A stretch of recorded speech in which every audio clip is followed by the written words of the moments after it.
So last 4 days నుంచి ఈ పుస్తకం చదువుతున్నాను నేను, మిస్టిక్స్ మ్యూజింగ్స్. సో ఇందులో మనిషికి సంబంధించిన అన్ని విషయాలు, అంటే ఒక మనిషి మానసికంగా ప్రశాంతంగా ఉండాలంటే ఎలా ఉండాలి అనేవి రకరకాల వ్యక్తులు అడిగిన ప్రశ్నలకి జగ్గి వాసుదేవ్ గారు ఇచ్చిన సమాధానాలు. అయితే ఇందులో నాకు వచ్చిన కాంటెక్స్ట్ బాగా నచ్చి దాని మీద నేను ఒక సరదా వ్యాఖ్య చేస్తున్నా. 2 పదాలు ఉన్నాయి ఇంగ్లీష్లో, అది అర్థాలు చెప్పండి చూద్దాం. Optimistic, pessimistic. ఎప్పుడు వినలేదా? నువ్వురా? దాని తెలుగులో చెప్తే మీకు తెలిసిపోతుంది. ఆప్టిమిస్టిక్ అంటే ఆశావాదం, నిరాశావాదం. ఒక తండ్రికి 2 పిల్లలు ఉన్నారు, వాళ్ళిద్దరు కవలలు. కానీ ఒకడు ఆశావాదిగా బతుకుతున్నాడు, ఒక నిరాశావాదిగా బతుకుతున్నాడు. అది స్టోరీ. అంటే సందర్భం ఒకటే, ఒకటి దాంట్లో పాజిటివిటీ ఎత్తుకులాడుతున్నాడు, ఒకటి దాంట్లో నెగిటివిటీ ఎత్తుకులాడుతున్నాడు. చిన్నప్పటి నుంచి వాళ్ళ ఫాదర్ దీన్ని విట్నెస్ చేస్తున్నాడు. హీఈస్ నాట్ బీయింగ్ జడ్జిమెంటల్, చూస్తున్నాడు కథ కాబట్టి అలా చూస్తున్నాడు. నిజ జీవితం అయితే పై వాళ్ళ కొడుతుండే. అంటే మనం ఒక విషయాన్ని కన్వే చేయాలనుకుంటున్నాం కాబట్టి ఎవరో ఒకరు సాక్షిగా ఉండాలి. ఇప్పుడు కోర్టులో జడ్జి కూడా డిస్టర్బ్ అయ్యాడు అనుకో, తీర్పు ఎవరిస్తారు? సో అందుకని అక్కడ ఎవరే. అయితే ఒక కొడుకు ఆశావాది, మరో కొడుకు నిరాశావాది. ఇప్పుడు ఎలాంటి సందర్భం? ఏబి ఎట్లా అనుకో, పెద్దవాడు ఆశావాది, చిన్నవాడు నిరాశావాది. కంక్లూషన్కి వద్దాం. ఇప్పుడు ఆశావాది నిరాశావాది అనేది ఈ మానవ జాతిని ఇట్లా విడగొడితే అట్లీస్ట్ 49% ఉంటారు.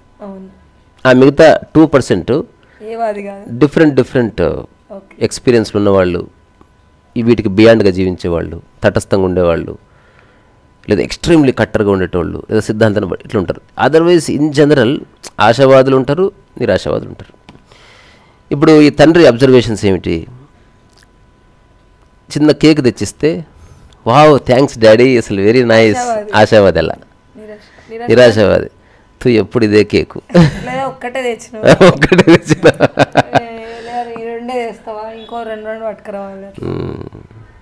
మళ్ళీ దీనికి కొనసాగింపు ఆశావాది, డాడీ ఇప్పుడే తినేద్దాం డాడీ చాలా బాగుంది అంటే. నిరాశావాది మీరే చెప్పండి. నిరాశపడి ఏం చేస్తాడంటే ఫ్రిడ్జ్లో పెట్టుకొని రోజు కింద తింటాడు అనుకుంటున్నా. అదే ఎలాగో అయిపోతుంది, ఇంకా తింటే అయిపోతుంది పట్టు. అది వాడు ఒకడు ఎంజాయ్ చేయడానికి, వాడు బాధపడడానికి. హఠాత్తుగా వర్షం పడ్డదంట, డ్యాన్స్ చేస్తున్నాడు. బట్టలన్నీ పోతే నా షూ ఖరాబ్ అయిపోతుంది, దరిద్రం వర్షం, అసలు ఈ మేఘాలు ఎందుకునే పనికిరాని మేఘాలు. నిరాశావాది. తర్వాత బంధువులు వచ్చారు, ఆశావాది, అబ్బా అసలు ఇల్లంతా కలకలాలు ఆడుతుంది. నిరాశావాది, సినిమా చూడనిస్తారో లేదు, బాత్రూమ్ ఖాళీ లేదు, నీళ్ళు అయిపోతాయి ట్యాంక్లా, నైట్ అయ్యాక ముచ్చట్లు పెడతారు, మేము పడుకోవద్దా, ఇట్లుంటారు నిరాశవాది. సో దీంట్లో ఒక చిన్న ఫైనల్ ఎగ్జాంపుల్. వచ్చిన వాళ్ళు వచ్చిరుగానే ఏమైనా పట్టుకొచ్చిరా? ఏం పట్టుకురాలి, ఉత్తగానే చేతులు అరటి పళ్ళే పట్టుకొస్తారా? అదే పోయేటప్పుడు 10 రూపాయలు ఇచ్చారనుకో, ఆశావాది అమ్మ 10 చాక్లెట్ కొనుక్కోవచ్చు. నిరాశావాది ఒకటి క్యాడ్బరీ ఒక్కటి కూడా రాదు, ఎక్కువ ఇచ్చినా బాగుండు. అంటే ఇంకా దీనికి ఎండ్ లేదు. అంటే ఇదేంది, నీ మైండ్లో ఒక థాట్ వెళ్ళి కూర్చొని దానివల్ల నీ యొక్క మానసిక క్షేత్రం చూస్తూ అన్నమాట. ఇప్పుడు అంతెందుకు, ఒక కమ్యూనిస్ట్ ఉన్నాడు అనుకో, కమ్యూనిస్ట్ భావజాలం ఉన్నవాడు కమ్యూనిస్ట్ మేనిఫెస్టో చదివిన తర్వాత, కార్ల్ మార్క్స్ని చదివిన తర్వాత, పోల్ పాట్ని చదివిన తర్వాత వాడి మైండ్లో ఈ ధారణ వచ్చి కూర్చుంటుంది, ఈ బూర్జువాళ్ళంతా అంటే ఈ ధనికులంతా పేదవాళ్ళు రక్తం తాగుతున్నారు, తాగి అట్లా డబ్బు, ఇది వాడు మైండ్లో వచ్చి కూర్చుంది కదా. ఇప్పుడు వాడు బయటికి వెళ్తే కారు కనిపిస్తుంది అనుకో, కారు భలే ఉంది కదా అంటే ఎంతమంది దగ్గర తిన్నాడో కొడుకు, ఇదే వస్తుంది థాట్ వాడికి. వాడు కార్ని ఎంజాయ్ చేయడు, వాడి సిద్ధాంతం అడ్డుపడుతుంది. సో ఆశావాదం నిరాశవాదం 2 మంచివి కావు. ఇప్పుడే అక్కడ ఉందా, నేను ఆశావాదిని కాదు నిరాశవాదిని కాదు, కానీ జీవితాన్ని నిర్మించుకునే క్రమంలో ఆశావాదం మంచిది. అంటే to begin life you have to be an optimistic. అంటే ఒకప్పుడు ఏమైనా ఆశ నిరాశవాదంలో కొంచెం కొట్టుమిట్టాడే బోల్డ్ అంతా అంటే ఇప్పుడు నేను క్రాస్ అయిపోయింది ఇప్పుడు. అయ్యో అంటే ఇంకా ఎక్స్ట్రీమ్స్ అన్నట్టు నా ఆశ, నా నిరాశలు, ఆశలు, నిట్టూర్పులు. నువ్వు అన్నావు కదా ఎవరో మీ హాస్టల్ దగ్గర ఉన్నప్పుడు కారు వాడిదంటే వెళ్ళి టైర్ పంచర్ చేసేద్దామా అని అవును అవన్నీ అంటే చాలా కోపం వచ్చేది, ఫ్రస్ట్రేషన్ వచ్చేది. ఎందుకంటే ఇవన్నీ వస్తాయి కదా ప్రశ్నలు. ఇప్పుడు వచ్చినప్పుడు నేను చూసుకుంటాను కావచ్చు, అంటే నేను ఇట్లా అంటున్నా. ఇప్పుడు శ్రీవెన్ మల్టెక్ లిమిటెడ్లో నా పక్కన ఒక వ్యక్తి వచ్చి కూర్చున్నాడు. ఇప్పుడు అతను అల్లు అర్జున్. సో ఆ వ్యక్తి వచ్చి కూర్చున్నాడు. ఇద్దరం పక్కపక్క సీట్లే, కానీ అతని బ్యాక్ సైడ్ ఎంతో ఆస్తుంది. కింద టాటా సియారా కార్ ఉంది, అందులో అమ్మాయిలు ఉన్నారు. అతను కాలేదు. ఇట్లా ఆఫీస్కి వస్తే మా చీఫ్ యానిమేటరు డాక్టర్ నీరజ్ వీళ్ళంతా లేచి hi Arjun how are you, good morning. ఎప్పుడు వచ్చాడు 11:30కి మహానుభావుడు. వస్తే అట్లా. అదే ఇప్పుడు మేమంతా 10కి పోతే కూడా ఎందుకు లేట్ అయింది, రైట్ పేపర్. అప్పుడు అతను అల్లు అర్జున్ నీకు తెలియదు. ఆ తర్వాత తెలుసుకున్నా. నేను శ్రీవెన్లో మానేయడానికి కారణం నాకు ఆ డిస్క్రిమినేషన్ నేను తట్టుకోలేకపోయినా అసలు. అంటే నా కెరీర్ నాశనం అయిపోయినా సరే అలాంటి నేను రా అంటే ఏ తట్టుకోలేదంటే అంటే నేను జీర్ణించుకోలేకపోయినా. ఇప్పుడు నేనేం పాపం చేసిన, ఒక డబ్బున్న ఇంట్లో కుటుంబంలో నేను పుట్టలేదు, అది నా తప్పు కాదు. నేను కూడా అట్లా ఉండింటే నాకు ఒక రెస్పెక్ట్ దొరికేది. తర్వాత అంటే దీన్ని ఏమంటారు ఇంగ్లీష్లో పదం సఫోకేషన్ అంటారు. అంటే నేను ఉక్కిరి బిక్కిరి అయిపోయినా, నాకు ఉక్క పోసింది. ఆ తర్వాత వద్దురా బాబు అసలు కాదు, నేనే అంటే నాకు తినడానికి తిండి లేదు, బయటకు వెళ్తే ఆటో లేదు, ఎక్కించుకుపోయే ఫ్రెండ్ లేడు, బస్ ఎక్కుదామంటే దాంట్లో ఫుల్ రష్. ఇది అప్పుడు కదా, ఇప్పుడు ఆ విషయాన్ని ఎట్లా వస్తావు నువ్వు? అంటే అప్పుడు జరిగిన విషయం ఇప్పుడు ఎట్లా చూస్తున్నావు? మంచిగా జరిగింది అనుకుంటా. అంటే మన ప్రాసెస్ అంతా ఒకటి ఉంటుంది. నువ్వు ఒక డిస్టెన్స్ అంటే ఒక డెస్టినేషన్కి వచ్చిన తర్వాత ప్రాసెస్ సెకండరీ. ఇంకా దాని మీద వ్యాఖ్య చేయడానికి ఏమీ లేదు. ఇప్పుడు కొండలు ఎక్కువ, గుట్టలు ఎక్కువ, కింద పడవు, మీద పడవు, ఎవరెస్ట్ ఎక్కావు. ఇప్పుడు ఎన్ని చోట్ల కింద పడ్డావు, ఎన్ని దెబ్బలు దాకాయని పుస్తకం రాసి వేస్ట్. ఎవరెస్ట్ ఎక్కావు, బాత్ కథం హోగా, ఇంకా అయిపోయింది, అది గడిచిన కథ. సో ఈ కథలో ఆప్టిమిస్టిక్ అండ్ పెసిమిస్టిక్ కథలో సో ఇద్దరికి ఒకటేసారి బర్త్డే కదా. సో ఆ బర్త్డే గిఫ్ట్స్ చాలా ఇద్దరికి సేమ్ ఇచ్చారు వచ్చిన వాళ్ళంతా, ఎందుకంటే ఇద్దరు కవలలు కాబట్టి. ఇప్పుడు ఆ నిరాశావాది గదిలోకి వెళ్ళి చూస్తే వాడు ఏడుస్తున్నాడంట. ఏమైందిరా ఇన్ని గిఫ్ట్లు వచ్చినాయి, ఎందుకు ఏడుస్తున్నా అంటే అన్ని గిఫ్ట్లకు బ్యాటరీలు ఉన్నాయి, మళ్ళీ బ్యాటరీ లేకపోతే ఎవడు కొనుక్కుంటాడు, ఎవడు మార్చాలి, ఇప్పుడు ఇవన్నీ తీసుకుని నా ఇంట్లో స్థలం లేదు, ఏడబెట్టుకోవాలి అని వాడు ఏడుస్తున్నాడంట. తర్వాత ఆశావాది రూమ్లోకి వెళ్తే వాడు ఫుల్ డ్యాన్స్ చేస్తున్నాడంట. ఎందుకు డ్యాన్స్ చేస్తున్నావురా అంటే అన్ని ఇచ్చారు, ఇంకా మనకు 3-4 ఫ్రెండ్స్ ఉన్నారు కదా బంధువులు, వాళ్ళు కూడా ఇస్తారేమో, అందులో ఎవరైనా గుర్రబొమ్మ తెస్తారు, దాంతో ఆడుకుంటా అంటే ఇంకా రాలే అది లైఫ్లోకి. So damn happy. అంటే ఇన్ జనరల్ లైఫ్లో కాస్త ఆనందంగా బతకాలంటే కాస్త ఆశావాదం ఉండాలి. మొన్న ఒక లెక్చర్కి వెళ్ళిన పర్ఫార్మెన్స్కి వెళ్ళినప్పుడు నువ్వు ఉన్నవా రోజు? శ్రీరామ్ సార్ నువ్వు మధు నువ్వు ఉన్నావు, శ్రీరామ్ సార్ ఒక ఈవెంట్కి వెళ్ళినాం మనం. శ్రీరామ్ సార్ అని ఒక ఆయన స్టేజ్ మీద మాట్లాడిండు, నా గురించి చెప్పిండు. నువ్వు ఉన్నావు ఆ రోజు, నువ్వు మర్చిపోయింటోలే ప్రాబబ్లీ. సో ఆయన ఒక మాట చెప్పాడు, అదేంది భవిష్యత్తు అనేది లేదు, ఉన్నది వర్తమానమే, అయినప్పటికీ భవిష్యత్తు ఉంది అని దాని గురించి కొంచెం గొప్పగా ఊహించుకొని జీవిస్తే కొంచెం ఎంజాయ్మెంట్ ఉంటుంది లైఫ్లో. కానీ తెలుసుకో, ఒకవేళ నువ్వు అనుకున్నది నెరవేరకపోయినా బాధపడొద్దు అని తెలుసుకో. ఇప్పుడే తెలుసుకొని నువ్వు భవిష్యత్తు లక్ష్యాలు పెట్టుకో. ఇప్పుడు మన బుక్ ప్రింట్ అయింది, చాలా ఎక్సలెంట్ ఈవెంట్ చేయాలనుకో, ఆ రోజు ఈవెంట్లో వర్షం పడ్డదో ఎవరు రాలేదు, అయినా కూడా డిసప్పాయింట్ కాకు. సో నువ్వు అనుకున్న లక్ష్యాలు నీ భవిష్యత్తు వర్తమాన క్షణాన్ని డ్యామేజ్ చేయకూడదు.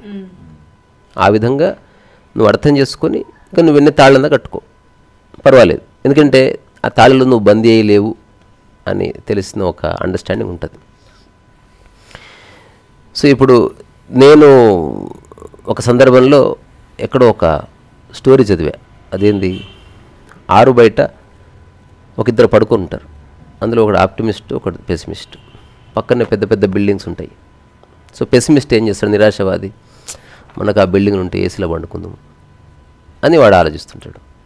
తద్వారా వాడు అట్లా బిల్డింగ్లోనూ పడుకునే అవకాశం లేదు, అక్కడ ఆ ఉన్న గుడిసెని వాడు ఆస్వాదిస్తలేడు. తద్వారా నా గర్క నా ఘాటక. రెండో వాడు అసలు బిల్డింగ్స్తో సంబంధం లేకుండా హాయిగా ఇట్లా నెత్తి కింద చేతులు పెట్టుకొని మంచిగా ఆకాశంలో చుక్కలు చూసుకుంటూ, పక్షులు పోతుంటే వాటి వైపు చూస్తూ, మధ్య మధ్యన ఈపు గోక్కుంటూ. సో ఉన్న సిచ్యువేషన్ అంతే. దాన్ని నువ్వు ఎట్లా చూస్తున్నావు అనేది నీ లైఫ్ని కాస్త డిటర్మిన్ చేస్తుంది ఖచ్చితంగా. బా పెద్ద స్టూడియో ఉంటే అసలు దుమ్ము దులిపేస్తుంటే, అట్లేం లేదు, ఉన్న స్టూడియోకి ఫస్ట్ దుమ్ము దులుపు, పెద్ద స్టూడియో తర్వాత. ఎందుకంటే ఏ స్టూడియో అయినా పనిచేసేది నువ్వే. కానీ మనం అట్లా అనుకుంటాం.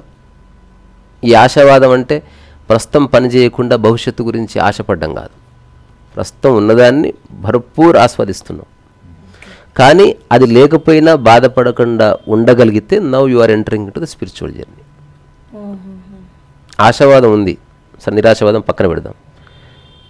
సో మంచి ఉన్నదాన్ని ఆస్వాదిస్తున్నావు, ప్రతి దాంట్లో నువ్వు పాజిటివిటీ చూస్తున్నావు. కానీ దానికి అటు ఇటు జరిగినప్పుడు నువ్వు బాధపడుతున్నావు అనుకో, నీ ఆశావాదంలో నువ్వు మెల్ల ఇరుక్కుపోతున్నట్టు. అది మళ్ళీ ఒక ప్రతిబంధకం అవుతుంది ఖచ్చితంగా. సో ఇది ఎవరికి వాళ్ళు అర్థం చేసుకోవాల్సిన విషయం. ఎందుకంటే నేను వేరు, నా మైండ్ వేరు, మైథిలి వేరు, తన మైండ్ వేరు, తన ఆలోచనలు వేరు, నీ ఆలోచనలు వేరు, మధు వేరు, రావు గారి వేరు. ఒక్కొక్కరికి ఒక్కొక్క మైండ్ ఉంది. ఈ క్షణమే మన ఎదురుగా ఏదన్నా ఒక చిన్న పురుగు వచ్చి ఆగితే మన 5 రకాలుగా చూస్తాం. మనలో సైంటిస్టు ఇది ఏ జాతి పురుగు అని చూడొచ్చు. ఎవడన్నా భయస్థుడు ఉన్నాడు అనుకో, దీనివల్ల వైరస్ వస్తుందేమో పారిపోవచ్చు. వీడు ఆర్టిస్ట్ అయితే ఆ పురుగు ఫోటో తీసుకుని ఒక పెయింటింగ్ చేయొచ్చు. ఒక గృహిణి ఎవరు ఉన్నారనుకో, అసలు ఎటు నుంచి వచ్చింది ఇది, అక్కడ హోల్ ఉందని దాన్ని మూసేయచ్చు. అంటే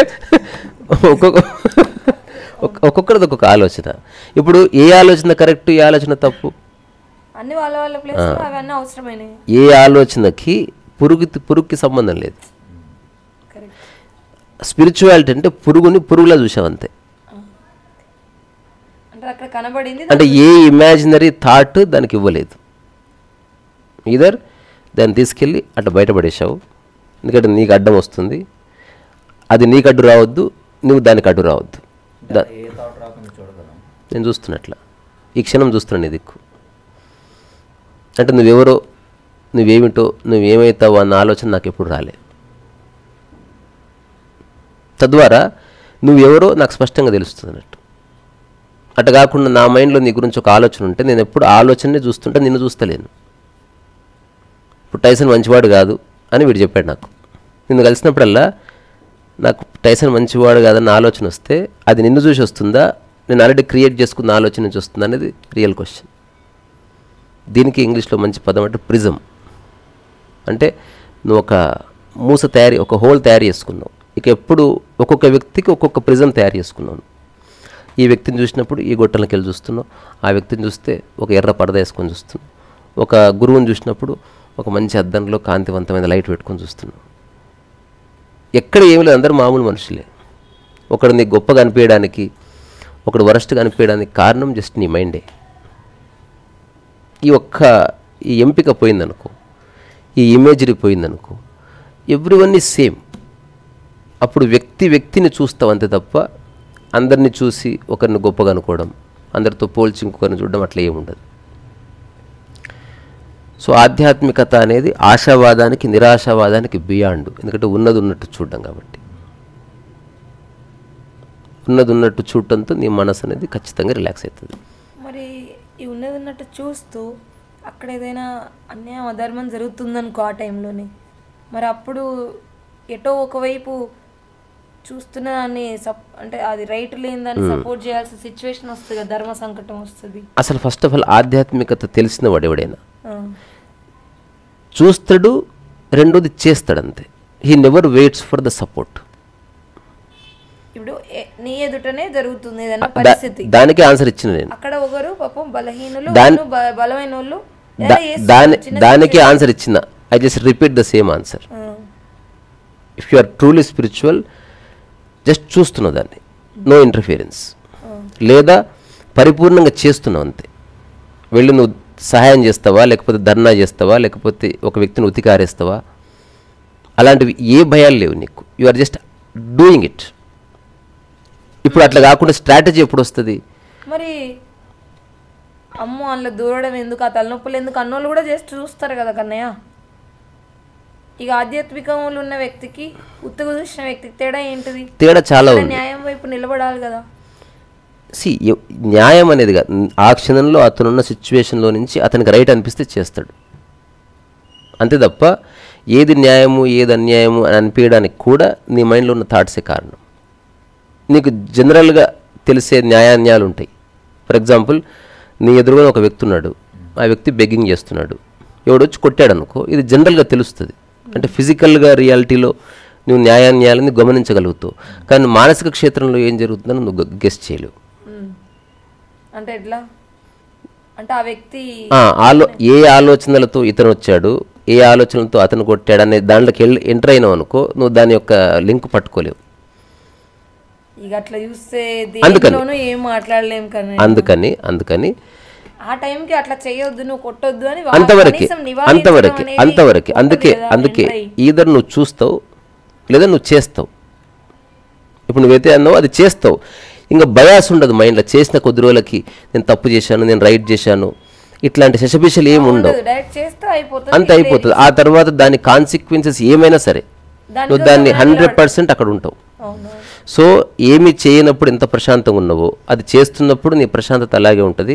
చేసిన తర్వాత నువ్వు జైలుకు పోయినా నీ ప్రశాంతత అట్లే ఉంటుంది. అరుస్తున్నప్పుడు కూడా లోపల దెబ్బతిన్నది అంతవరకే. సో సాక్షి భావనలో చూడడం ఉంది, చేయడం ఉంది. సో ఓన్లీ చూడడం అంటే ఏం జరుగుతున్నా ఎంటర్ అయిన వ్యక్తిలో విప్లవాత్మక భావాలు వస్తాయా సమయ సందర్భాలను బట్టి, ఆ సందర్భాలను బట్టి? వాడు అర్థం చేసుకునేవాడికి విప్లవం ఏముంటది? ఇప్పుడు నువ్వు బుద్ధిస్ట్ గురించి ఒకటి చెప్పినావు, ఒకటి అదే ఆ సందర్భం రావాలంటే ఒకటి నిరసన వ్యక్తం చేయడం అనేది అతను కిరోసిన్ పోసుకొని ముట్టించుకొని అట్లే కాలుతున్నాడు, అట్లా వ్యక్తం చేసిండని చెప్పినావు. కానీ ఎలా వ్యక్తం చేశాడన్నది ఇక్కడ పాయింట్. మనం చెప్పింది అతను అరుపులు అరుస్తూ కేకలేస్తూ నినాదాలు చేస్తూ అట్లా కాకుండా జస్ట్ ఒక చిన్న బ్యానరు, ఇది ప్రపంచం దృష్టిని ఆకర్షించడానికి నేను నా శరీరాన్ని వాడుతున్నా అంటే ఇది నిరసన వ్యక్తం చేయడానికి అంతవరకు. రెండోది నా బాడీ మీద నా మైండ్ మీద నాకు ఎలాంటి ఓనర్షిప్ కానీ లేకపోతే మమకారం కానీ లేదు. ఇది ఒక సరైన సందర్భం కాబట్టి నేను దాన్ని ఇచ్చేస్తున్నా దానికి. సో అట్లాంటి ఒక మానసిక అంతవరకు ఒక కాజ్ కోసం. సో ఇప్పుడు మనమే బ్రిటిషర్ అలా ఉండింటే నేను ఒక ఉద్యమ లీడర్గా నేను ఉంటుంటేనేమో. సేమ్ రజాకాల టైం ఇది అయి ఉంటే ఖచ్చితంగా తెలియదు, అదే ఆ సందర్భం వస్తే తప్ప తెలియదు. అంటే ఇప్పుడు ఎండాకాలం వస్తే తప్ప తెలియదు నేను టీషర్ట్ ఇప్పుతాను అయిపోయినా. మనం ముందే ఊహించుకోలేమంట కొన్ని విషయాలు. కానీ చలికాలం కోసం మనకు ఆల్రెడీ అనుభవం అయింది, ఎవ్రీ ఇయర్ వస్తుంది కాబట్టి అది వేరు. నేను చెప్తున్నది రేర్ కాన్సిక్వెన్సెస్. ఇప్పుడు హఠాత్తుగా ఏలియన్స్ దాడి చేసినాయి. ఇప్పుడు ఎగ్జాంపుల్ ఆధ్యాత్మికత గురించి ఇంత మాట్లాడుకుంటున్నాం, సాక్షి భావన గురించి ఇంత మాట్లాడుకుంటున్నాం.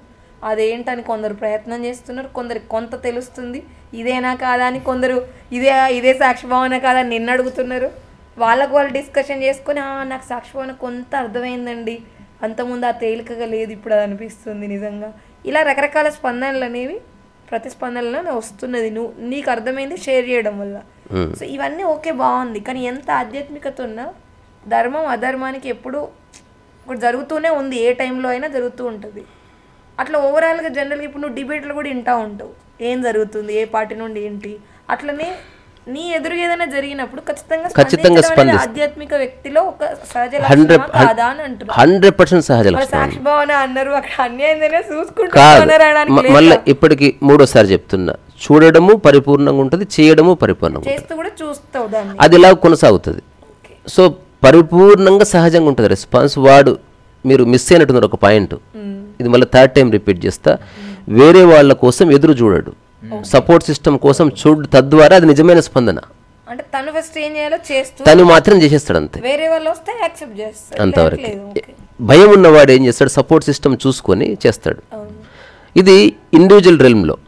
కానీ ఇప్పుడు నువ్వు ఒక సంస్థ గురించి పోరాడుతున్నావు అనుకో, అప్పుడు సపోర్ట్ సిస్టమ్ తీసుకునే చేయాలి, అందుకే స్ట్రాటజీ అది. అక్కడ స్పాంటినిటీ పనికిరాదు, ఎందుకంటే లీగాలిటీ ఉంది, అట్లాంటి విషయాలు ఉన్నాయి కాబట్టి. సో సాక్షి అనేది పరిపూర్ణంగా చూడడము, అట్లాగే పరిపూర్ణంగా చేయడం. చూడడం కొనసాగుతుంది. అంటే ఒక పనికి ముందు ఆ పని చేస్తున్నప్పుడు ఆ పనికి తర్వాత నీ మానసిక క్షేత్రంలో ఎలాంటి అలజడులు లేవు.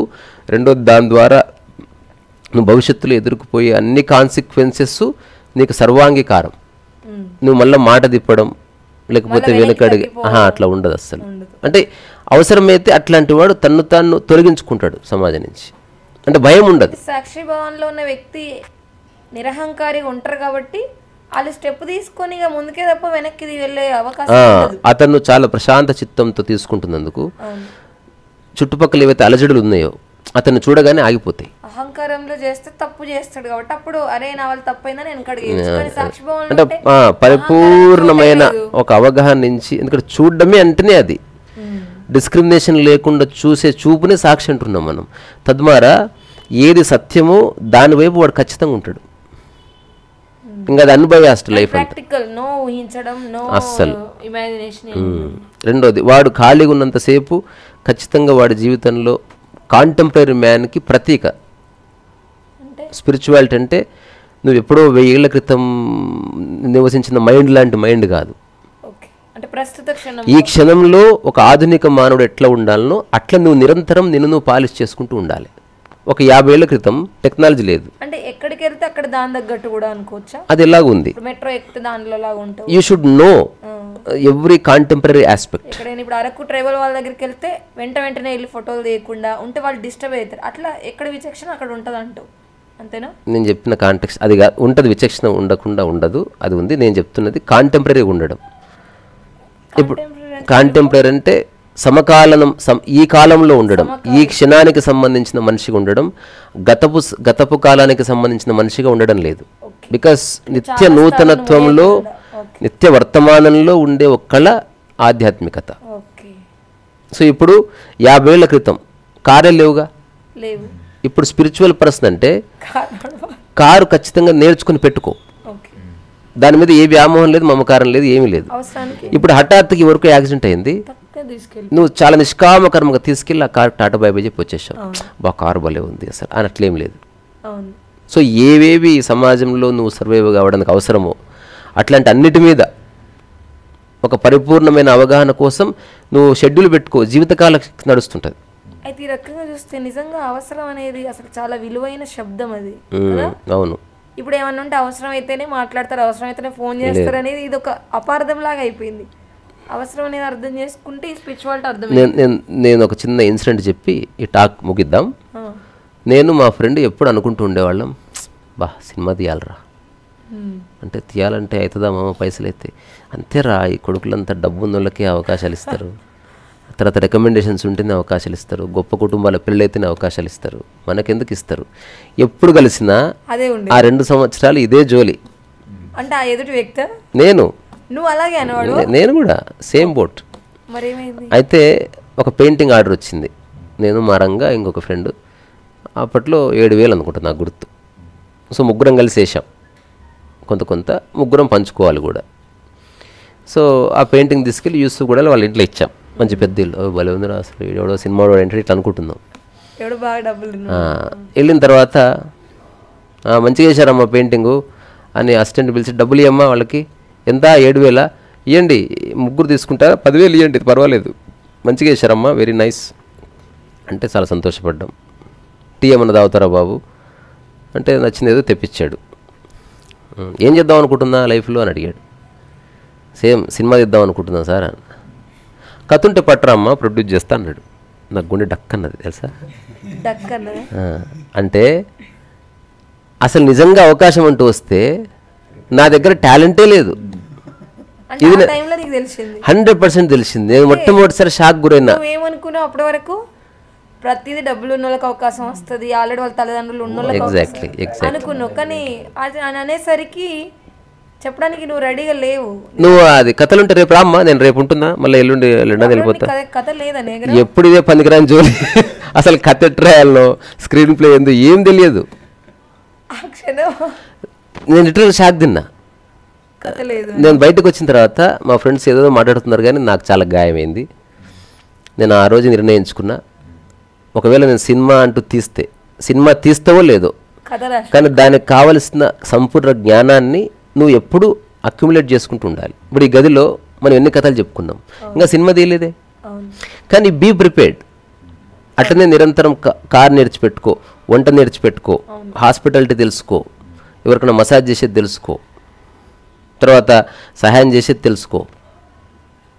సో నీది కాని ప్లేస్లో ఎలా ఉండాలో తెలుసుకో ఇప్పుడే. సో ఏదన్నా ఒకరోజు ఆ సందర్భం వచ్చినప్పుడు ఉపయోగపడుతుంది. ఇంకా కొన్ని తెలుసుకునేవి చెప్తా, దిమ్మ తిరిగిపోయేవి. ఒక నెల రోజులు అత్యంత తక్కువ డబ్బుతో ఎలా బతకాలో తెలుసుకో. ఇప్పుడు హఠాత్తుగా కరువులు వచ్చాయి, జస్ట్ గంజి దాగి ఎలా బతకాలి ఇప్పుడే తెలుసు, చెక్ చేసి పెట్టుకో.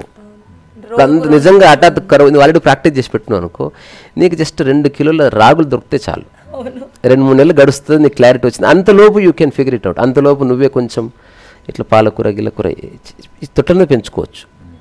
దెర్ ఈజ్ ఎ వే. కానీ నువ్వు ముందే ఎప్పుడు ప్రిపేర్ అయ్యలేవు, హఠాత్తుగా సందర్భం రావడంతో నువ్వు ప్యానిక్ అయిపోతావు. అన్ని తెలుసుంటే ఎట్లున్నా నువ్వు దానికి తెలుసుకొని ఉండు, మలుచుకోవచ్చు అంతే. ఇప్పుడు ఉదాహరణకి ఏదో రోజు టెలివిజన్ డిబేట్లో నువ్వు కనపడాలనుకుంటున్నావు, ఏ అంశాల గురించి డిబేట్ చేయాలనుకుంటున్నావు నీకు తెలిసే ఉండాలి. ఎందుకంటే ఏదో ఒక జానర్ ఉంటుంది. టెలివిజన్ డిబేట్లకు పిలిచిన రోజు నేను ప్రిపేర్ అవుతా అనుకోకు. ఆ విషయాలను తెలుసుకుంటూ ఉండు, ఎలా మాట్లాడాలి, ఎలా కండక్ట్ చేయాలి, ఎలా బట్టలు తెలుసుకో ఊరికే. ఇప్పుడేం షో ఆఫ్ చేయక్కర్లే. ఆ రోజు ఫోన్ చేస్తే అత్యంత సహజంగా పోయి నువ్వు అటెండ్ చేయొచ్చు, because already you know it. So తర్వాత ఆధ్యాత్మికత యొక్క మూల సూత్రం ఏంది? మీమాంస చేయడం. మనం చేస్తుంది మీమాంసనేనా కాదా ఎట్లా తెలుసుకోవాలి? నీ యొక్క ఆనెస్టీలో తెలుస్తుంది. మీమాంస అని అన్న వర్డ్, మీమాంస అంటే ఏంది?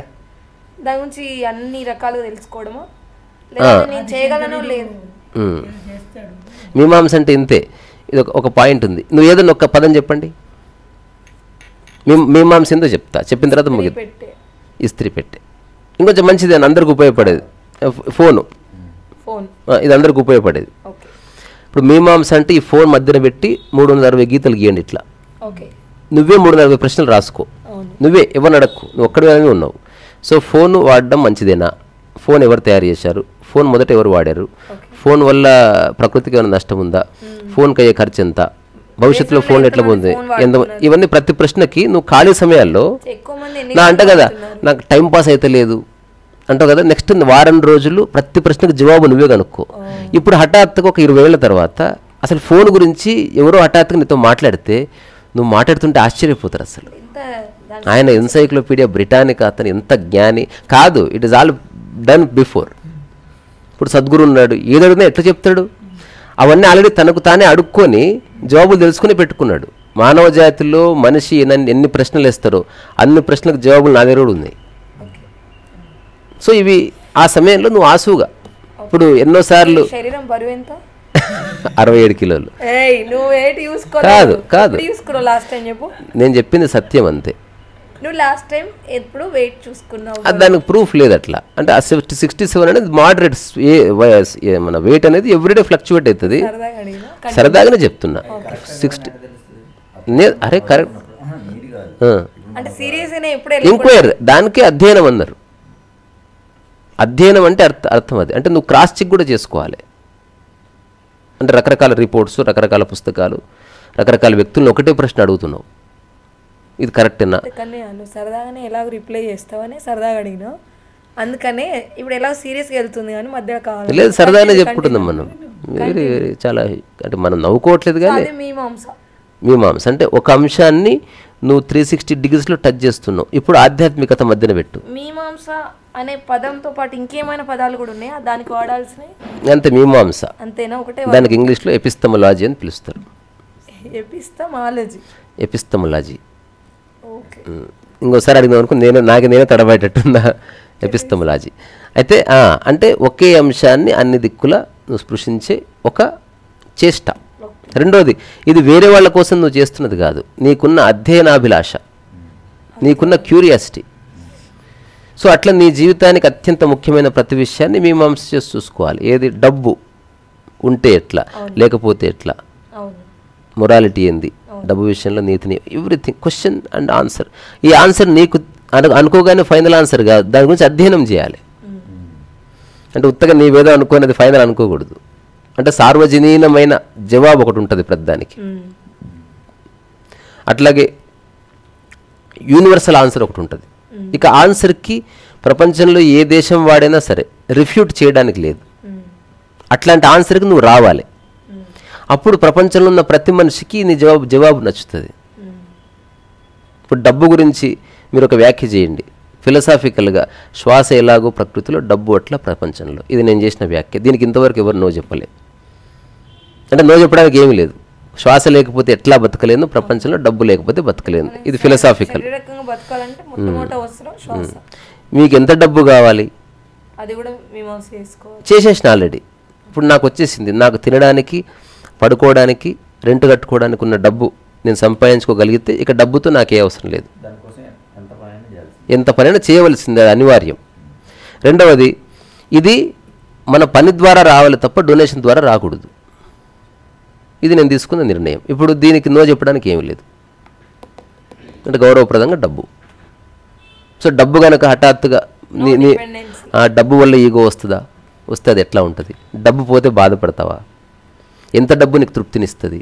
ఈ అన్ని ప్రశ్నలకి నువ్వే అయిపోయింది. అంటే నేను మనిషి మైండ్కి సంబంధించిన అన్ని విషయాలు కొన్ని సంవత్సరాలు ఊరికే I question my own self. అంటే నన్ను నేనే ముద్దాగా నిలబెట్టుకొని నా మైండ్ని నేనే క్వశ్చన్ చేసి ఆ జవాబులు నేనే తెలుసుకొని ఆ తెలుసుకున్న జవాబుల్ని పుస్తకాల్లోనూ తర్వాత రకరకాల మేధావులు ఇచ్చిన జవాబుల్లోనూ మా ఇంటి వాళ్ళతోనూ పక్కింటి వాళ్ళతోనూ క్రాస్ చెక్ చేసిన. వాళ్ళకి తెలియదు నేనేం చేస్తున్నాను. సో ఐఎమ్ ఏమంటారు extracting many peoples experience. So సార్వజనీనమైన ఆన్సర్ ఏంది? ఒకే జవాబు 10 మంది ఇచ్చారనుకో, అవుట్ ఆఫ్ 11, అది నువ్వు కన్సిడర్ చేయొచ్చు.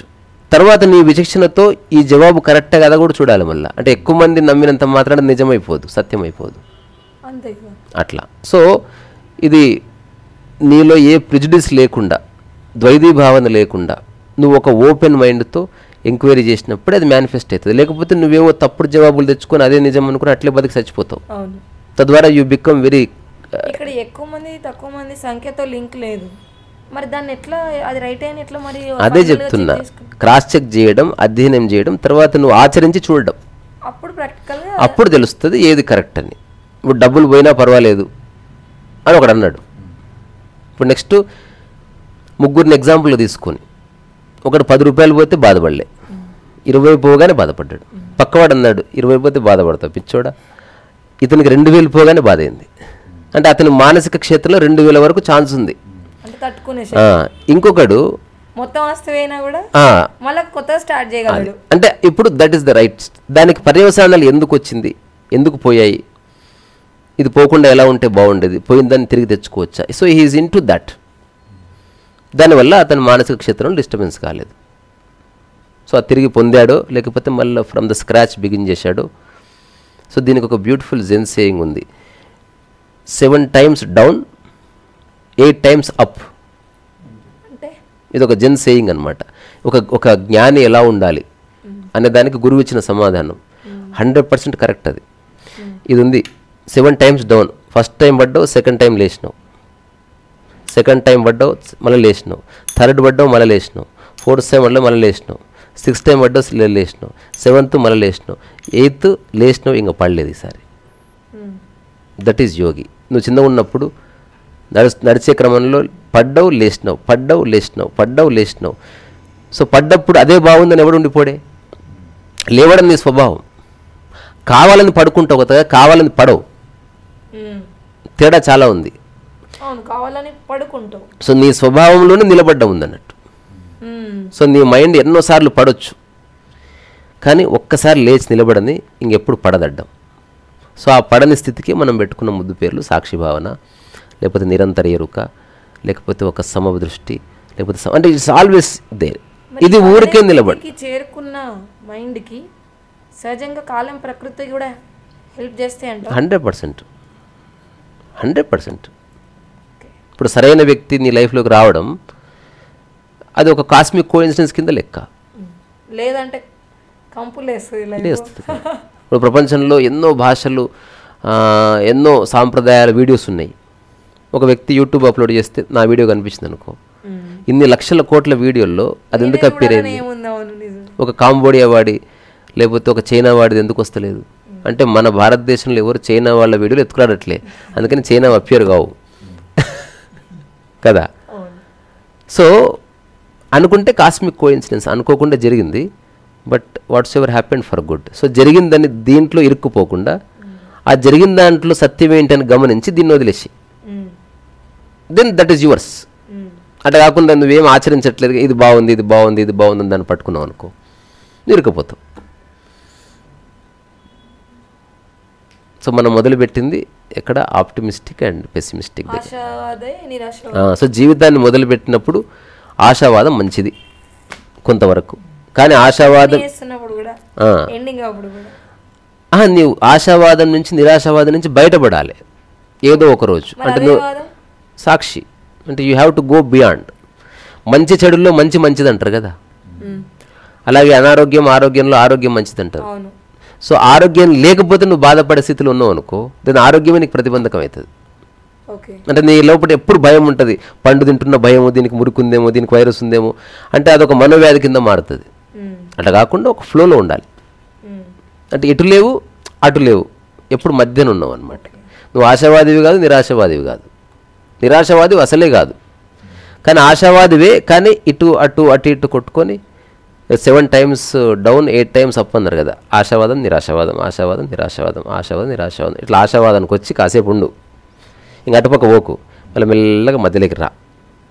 ఇంక అట్లా ఆశావాదివి కాదు నిరాశావాదివి కాదు, ఏ వాదివి కాదు. అంటే నువ్వు నీ మైండ్ ఏ పక్కా వంగడం లేదు, స్థిరంగా హాయిగా నిలబడ్డది. అది చాలా బ్యూటిఫుల్ స్టేట్. సో ఈ పుస్తకం చదవండి సరదాగా. ఇందులో ఉన్నది కొంతే చెప్పాను ఇనిషియల్గా ఆశావాదం అండ్ నిరాశావాదం గురించి.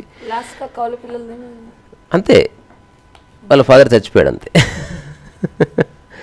ఏముంటుంది అంటే చాలామంది అంతే, అంటే ఆ మైండ్లో ఇక అది ఉండిపోయింది, ఇంకా అది తప్ప వేరేది చూడదు. అది పాపం క్యాకరీ. అవకాశం ఉందంటవా నిరాశావాదంలో ఉన్న? సరైన, అందుకే సజ్జన సాంగత్యం అని పెట్టారు మన వాళ్ళు.